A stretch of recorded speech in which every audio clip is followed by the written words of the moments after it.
Puis donc que le Christ a souffert dans la chair, vous aussi armez-vous de cette pensée que celui qui a souffert dans la chair a rompu avec le péché. 1 Pierre 4, 1.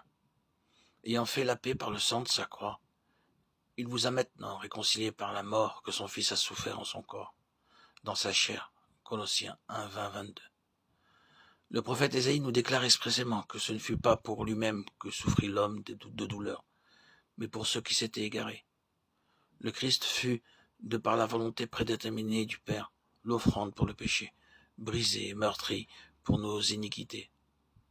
Reprenant le même thème, l'apôtre Paul écrit aux Romains que Dieu prédestina le Christ à être la propitiation de ceux qui auraient foi en son sacrifice. Romains 3, 25. Car c'était à cette unique condition que Dieu pouvait pardonner le péché, en même temps que manifester sa justice à un monde perdu et corrompu. Ainsi Dieu n'épargna pas son Fils unique. Il ne s'épargna pas lui-même, car il est écrit que Dieu était en Christ, réconciliant le monde avec lui.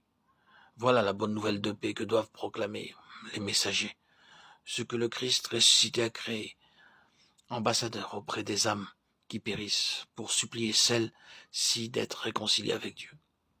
Ils doivent plaider avec elles, comme si Dieu lui-même le faisait par eux. Mais l'apôtre ne révèle pas uniquement le côté propitiatoire du sacrifice de Christ, lorsqu'il fut seul à fouler au pressoir, Ésaïe 63, 3. Il enseigne expressément l'union nécessaire avec Christ en sa mort, l'union des rachetés avec celui qui paya leur rançon.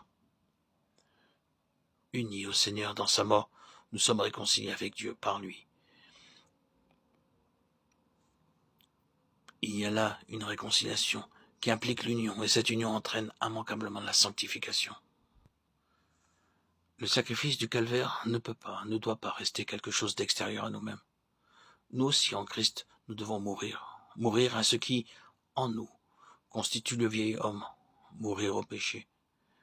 Car ce n'est pas uniquement pour porter le châtiment de nos péchés que le Seigneur s'est offert en sacrifice. C'est aussi pour nous délivrer de la puissance du péché. L'apôtre l'enseigne d'ailleurs de façon très claire. Il écrit aux Colossiens, « Vous êtes réconciliés avec Dieu par la mort que son Fils a soufferte en son corps, dans sa chair, pour vous faire paraître devant lui saint, sans tache, irrépréhensible. » C'est donc par la croix que doit passer à son tour celui qui est réconcilié avec Dieu. C'est par la croix qu'il peut entrer dans ce royaume, où Christ le présentera au Père, saint, sans tache, irrépréhensible. Ceux qui ont été réconciliés par la mort de Christ sont morts avec lui au péché. Il crucifie ses pensées, ses œuvres, ses désirs mauvais qui, autrefois, les séparaient de Dieu. Puisqu'ils sont maintenant réconciliés, comment pourrait-il encore vivre dans le péché ?